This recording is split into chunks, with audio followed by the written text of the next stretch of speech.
हे बघ बाळा, मी एक आई म्हणून सांगते का तुला, घर हरवणं जितकं दुखत नाही ग, जितकं आपण आपलं सर्वस्व देऊनही न्याय मिळत नाही ना, ते सगळ्यात जास्त दुखतं ग. आणि तू तू तर देवकन्या आहेस.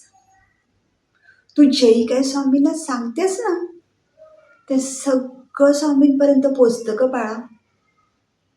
माझ्यावर विश्वास ठेव. तुझ्या वडिलांनी आजपर्यंत कधी पाप केलं नाही. मी कधी कोणाचा अपमान केला नाही. आणि तू तू तर दिव्य आत्मा आहेस ग बाळा.